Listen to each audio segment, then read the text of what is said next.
क्या दलाल स्ट्रीट में banking sector का पूरा गणित बदलने वाला है? विदेशी निवेशकों ने चुपचाप अपनी पूरी इन्वेस्टमेंट स्ट्रैटेजी पलट दी है दोस्तों। सालों साल प्राइवेट दिग्गजों में दांव लगाने वाले एफआईआईज अब वहां हिस्सेदारी घटाकर सरकारी बैंकों पर दिल खोलकर मेहरबान हो रहे हैं। बेहतर एसेट क्वालिटी, सस्ते वैल्यूएशन और मजबूत क्रेडिट ग्रोथ, ऐसा क्या दिख रहा है कि विदेशी फंड्स को पीएसयू बैंकों में? अगर आपके पोर्टफोलियो में भी बैंक शेयर हैं तो रुक जाइए दोस्तों, जानिए इस बड़े बदलाव से आपके पोर्टफोलियो और शेयर कीमतों पर कितना ज्यादा इम्पैक्ट पड़ने वाला है। नमस्कार, मैं हूं आपके साथ संध्या बिष्ट और आप देख रहे हैं द इकोनॉमिक टाइम्स हिंदी। भारतीय बैंकिंग सेक्टर पिछले कुछ साल में बड़े बदलाव के दौर से गुजर रहा है दोस्तों। कभी विदेशी संस्थागत निवेशकों यानी कि एफआईआई की पहली पसंद रहे निजी बैंक अब पहले जैसी बढ़त बनाए रखने में संघर्ष कर रहे हैं। दूसरी ओर सार्वजनिक क्षेत्र यानी कि पीएसयू बैंक ने बैलेंस शीट मजबूत करने, एनपीए घटाने, मुनाफा बढ़ाने और साथ ही बेहतर परिचालन प्रदर्शन के दम पर निवेशकों का जो भरोसा है वो जीतना शुरू कर दिया है। यही वजह है कि विदेशी निवेशक अब अपने पोर्टफोलियो में पीएसयू बैंकों की हिस्सेदारी जो है वो बढ़ा रहे हैं, जबकि कई बड़े निजी बैंकों में उनका निवेश घट रहा है। एफआईआई बैंकिंग स्टॉक में अच्छा खासा निवेश जो है वो करते आए हैं। अब जो एफआईआई है, इन्होंने अपनी निवेश की स्ट्रैटेजी बदल दी है दोस्तों। एफआईआई ने पिछले कुछ माह में भारतीय बाजार में जमकर बिकवाली की, जिसमें कि प्राइवेट बैंकिंग स्टॉक भी शामिल नजर आए। अब विदेशी निवेशक यानी कि जो एफआईआईज हैं, इन्होंने हाल के महीने में कई सरकारी बैंकों में अपनी हिस्सेदारी को बढ़ा दिया।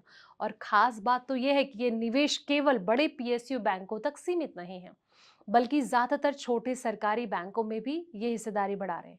और इसके विपरीत कई जो प्रमुख निजी बैंक में एफआईआई ने अपनी हिस्सेदारी जो है वो कम कर दी है। और एक्सपर्ट ये मान रहे हैं कि पिछले कुछ साल में जो सरकारी बैंकों की वित्तीय स्थिति है, इसमें बड़ा सुधार हुआ।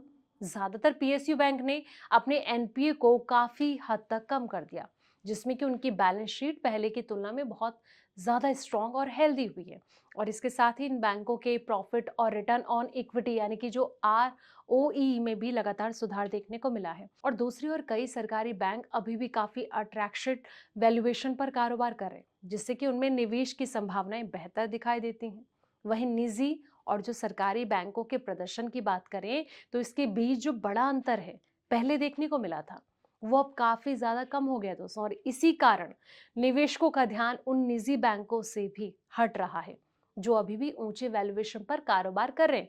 ऐसे में विदेशी निवेशक जो है बेहतर रिस्क रिटर्न अनुपात की तलाश में पीएसयू बैंकों की ओर अपना जो रुख है वो बढ़ाते जा रहे हैं। लंबे समय तक निवेशक निजी बैंकों को बेहतर मैनेजमेंट, तेज ग्रोथ, हाई क्वालिटी एसेट के कारण प्रीमियम वैल्यूएशन देते रहे, लेकिन अब ब्याज दरें, मार्जिन पर दबाव और प्रतिस्पर्धा बढ़ने से कई निजी बैंकों की ग्रोथ पहले जैसी तेज नहीं रही। ऐसे में विदेशी निवेशक ये मान रहे हैं कि सरकारी बैंकों में रिस्क के मुकाबले रिटर्न की संभावना जो है वो बेहतर हो सकती है। अब सवाल ये कि क्या निजी बैंक जो हैं वो कमजोर हो गए हैं? दोस्तों, ऐसा बिल्कुल भी नहीं है। प्राइवेट बैंक कमजोर हो गए हैं।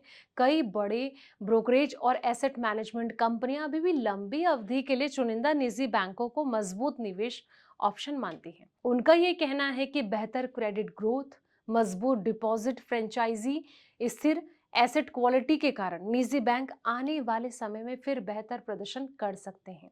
ऐसे में विदेशी निवेशकों की खरीद बिक्री बाजार की दिशा एक जरूरी संकेत होती है, लेकिन केवल उसी के आधार पर निवेश का जो फैसला है वो नहीं करना चाहिए। किसी भी बैंक में निवेश करने से पहले उसकी जो आय वृद्धि है, प्रॉफिट, एसेट क्वालिटी है, पूंजी पर्याप्तता है, वैल्यूएशन, भविष्य की कमाई की संभावनाएं, इसका आकलन जो है वो जरूर करना चाहिए। और एक बार अपने फाइनेंशियल एडवाइजर से जरूर सलाह मशवरा करना चाहिए। फिलहाल इस वीडियो में इतना ही। ऐसी पल पल की वीडियोस के लिए आप देखते रहें द इकोनॉमिक टाइम्स हिंदी।